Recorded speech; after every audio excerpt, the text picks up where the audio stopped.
If you own an investment property, this video is for you. So today I'm going to talk about investment property analysis, and I've been in real estate over 12 years. I own an investment property myself, and I'm going to tell you what I feel is really important when you're looking at your investment property. So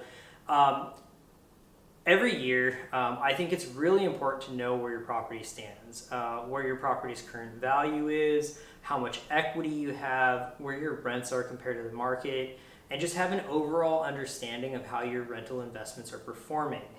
Contrary to most people's belief, I am not a real estate agent that pushes selling property.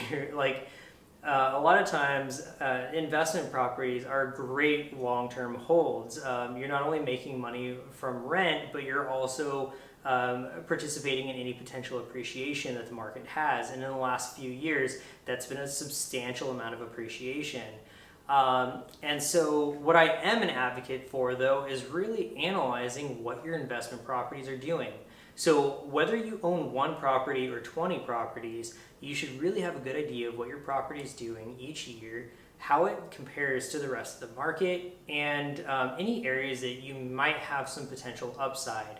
Now, if you have great tenants and your property is under market value rent, don't shoot yourself in the foot by making those tenants angry. Sometimes it's better to get below market rents and have great tenants in place, tenants that pay rent on time and that aren't a hassle. But what I am saying is that as tenants move out, as units become vacant, as there's opportunity to increase rents in a way that is fair for everyone, it is a good idea to take a look at what your investment properties are doing. And so what I recommend doing, I do an annual review of rental property. And so, for example, I just did one for a client. She owns 6 properties, a total of 17 doors, and one of them is a multifamily property. The other 5 are condos. So I did an analysis of the property. Now, she has owned these properties for quite some time. She has low tax bases. Her returns are decent, but she has great cash flow from them. So my recommendation to her was really, I would consider holding all of them still. She had, like I said, low tax basis, low expenses on them, and she owns them all free and clear because she bought them a long time ago.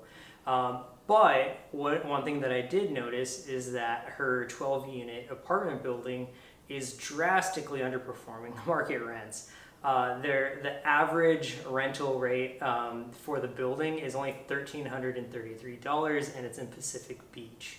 That is drastically under market value. So one thing that I recommended was taking a look at property that is underperforming and think about selling that and putting that money aside for renovations on the apartment building in the long run. Long story short, it actually fits a tax strategy because there's a death in the family. But long story short, it actually makes sense on the tax side as well. And that isn't always going to be the case. So you want to look at your tax liabilities. You want to look at what your rents are doing, what your values are doing for the property. One thing that I really like to stress is there's a difference between return on investment and return on equity. A lot of people compare their rental rates to what they invested in the property. Let's just say, hypothetically, someone buys a property for $300,000 cash 6 years ago, 10 years ago, 20 years ago, and now that $300,000 property is worth $600,000. Well, when you're looking at the rental rates, because they have gone up since then, you can't really compare it to the purchase price, your return on investment anymore, because really what's important is your return on equity. How much money do you have tied up? What is the opportunity cost of that money? So I like looking at the overall strategy, and when I do these property analysis, one thing that I find is that if you have a financial advisor, they love to see this information as well. So what I recommend people do is take the information that I'm giving them and take it to their financial advisor, sit down with them, have a conversation with their financial advisor about ways that maybe that they can shift things to fit the long-term goals.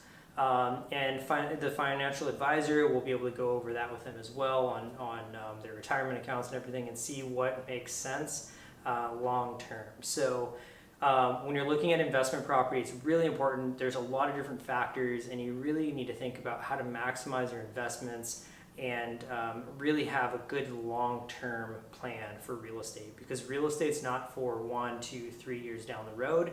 It's for 5, 10, 15, 20 years down the road. So if you have any questions, if you're interested in getting a rental analysis on properties that you own, feel free to reach out to me. My information is at the end of this video. If you're seeing this on YouTube, there's a link in the bottom in the description.